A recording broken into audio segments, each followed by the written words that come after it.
Olá pessoal, olá galera do nono ano, como estão vocês? Tudo bem? Então, vamos para o próximo capítulo, que é a Revolução Russa.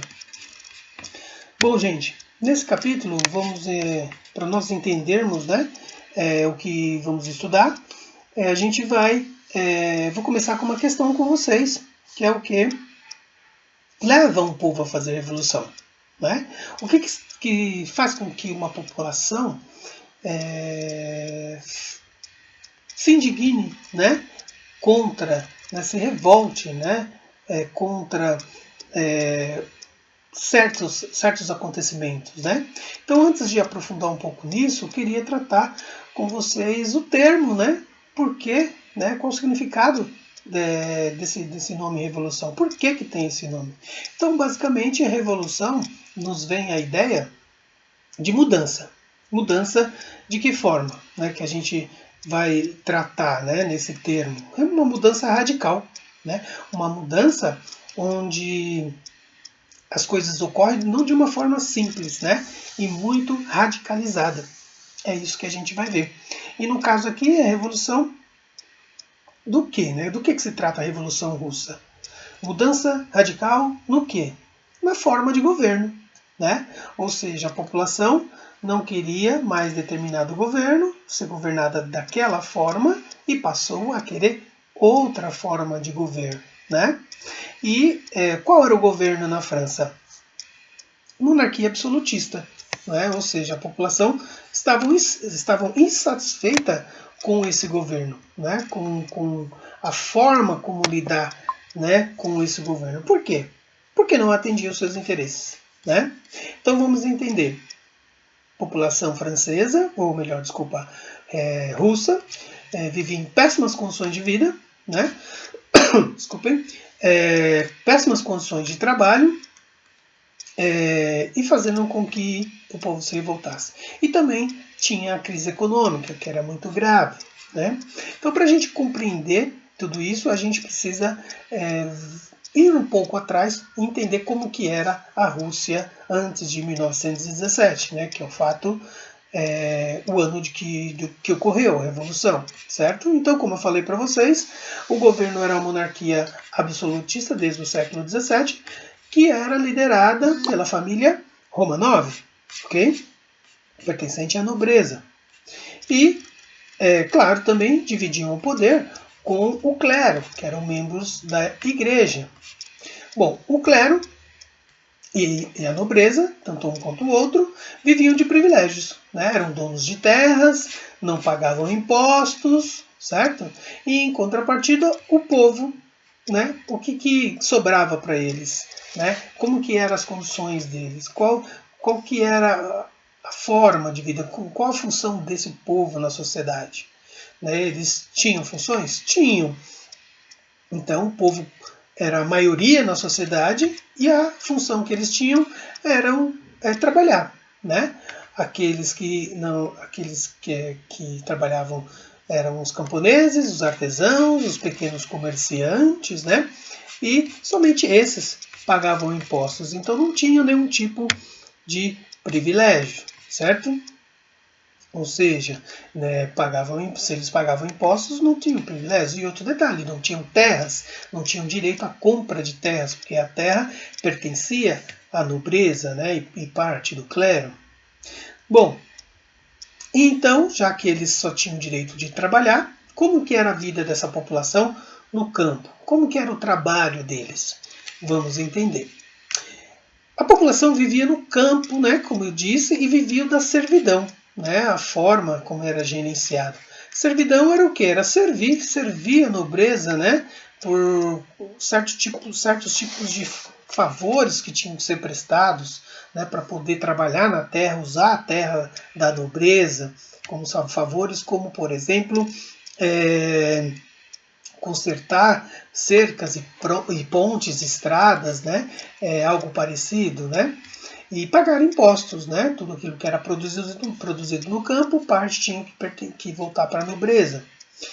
Não tinham direito à educação, a população sem estudo, né? portanto 80% em média eram analfabetos, não tinham direito à escola, embora existia a escola, né? Somente a nobreza tinha acesso à educação. Então viviam uma vida muito miserável, muito pobre, e isso refletiu o quê? No aparecimento de doenças, né? Conviviam com muitas doenças, né? Além da fome e da miséria. E, para completar aqui, a péssima condição de vida, não tinham direito à propriedade privada, né? Mesmo que tivessem dinheiro, não tinham direito de comprar a terra, né? Então, a servidão ocorreu, diante dessas condições, inúmeras revoltas, né? E essas revoltas, elas vão se agravando a cada vez mais que os anos passam, né? Século XVIII, e principalmente onde vai agravar isso, né?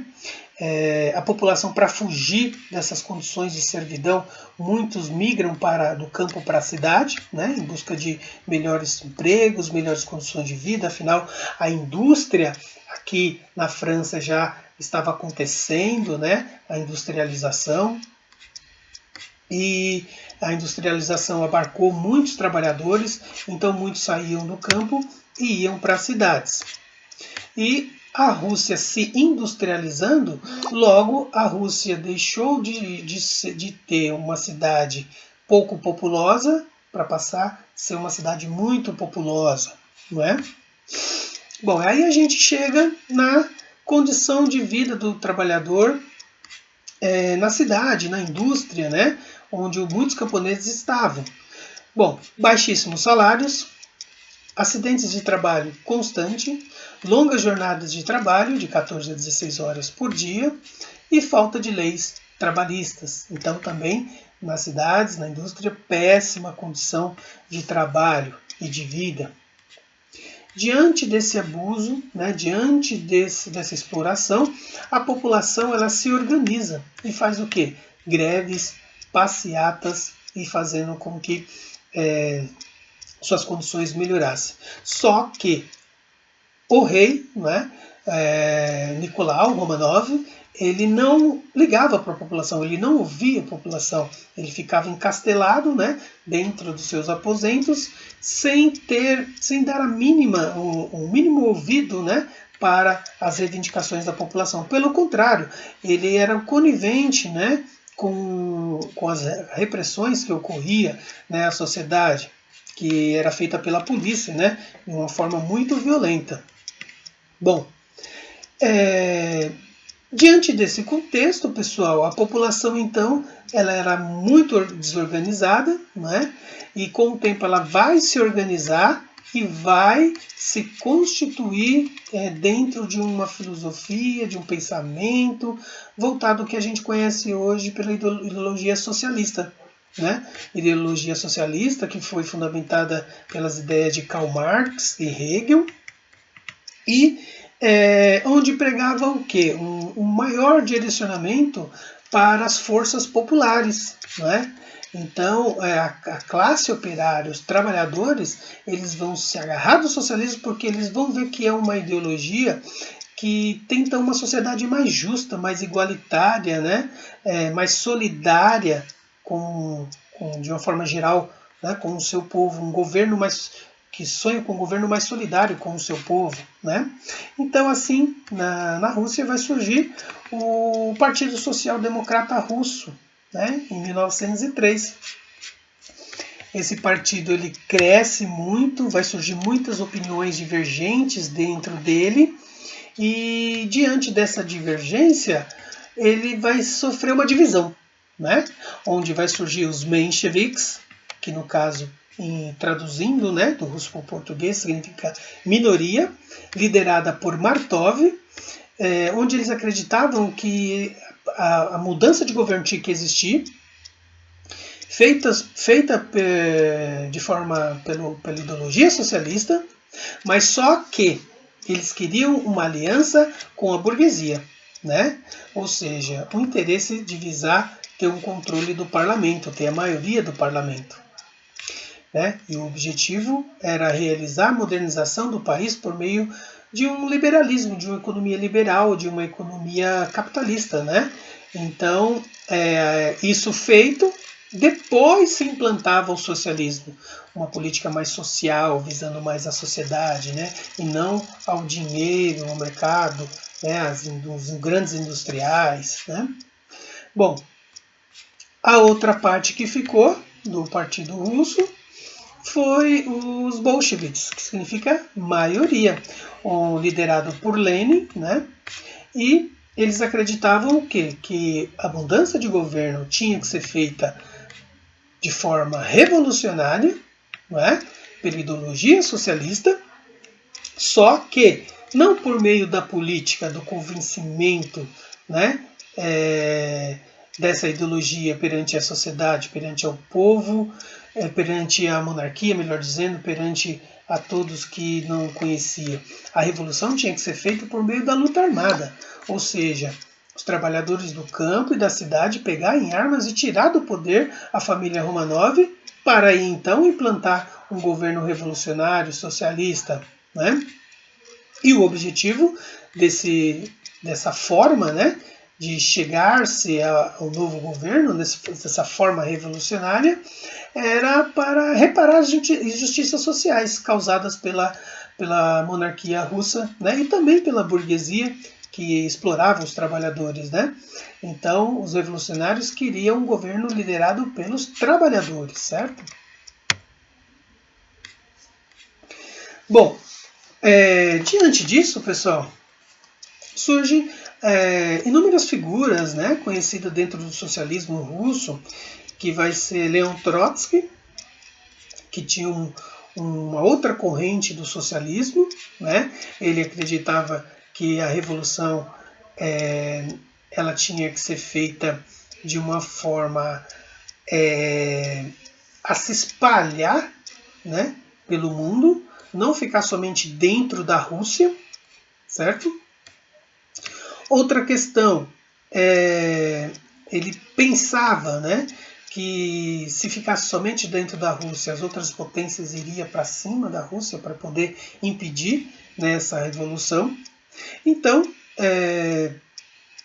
diante disso surgiu muitos conflitos políticos, né, para poder impor cada um o que pensava.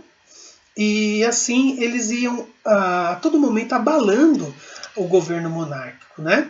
Junto também com outras questões que abalou o governo monárquico, como a guerra russo-japonesa. A população era contra essa guerra, né? Uma guerra que teve desprendendo de muitos recursos, né? Muito dinheiro, a população russa ficou cada vez mais pobre. E o resultado disso não foi bom, né? Porque a Rússia perdeu, os japoneses ganharam controle da Manchúria na Ásia, né? E então, o que sobrou para a Rússia, né, foi o caos, né, econômico, né? Se endividou muito, inúmeros soldados foram mortos, né? E a pobreza cada vez mais se agravou dentro do território russo. Então a população ela vai protestar, né, ainda mais. A situação do governo monárquico ela vai piorar ainda mais. E a população, então, ela chega ao seu limite e vai prestar contas, vai pedir, né, esclarecimento dos Romanovs, né, em torno de todo esse caos social e econômico que a Rússia estava enfrentando. Eles queriam uma solução, né, para os seus problemas. Então eles vão de uma forma pacífica para frente do palácio, né, de inverno na Rússia. E muitos apoiavam ainda a monarquia, né? Mas enfim, qual foi o recebimento que a população teve do czar, né? Czar aqui entende-se como César, como líder russo, como imperador russo, né? A forma foi recepcionado da forma mais violenta possível, né? O resultado disso foram 1000 mortos, né? Esse episódio ficou conhecido como Domingo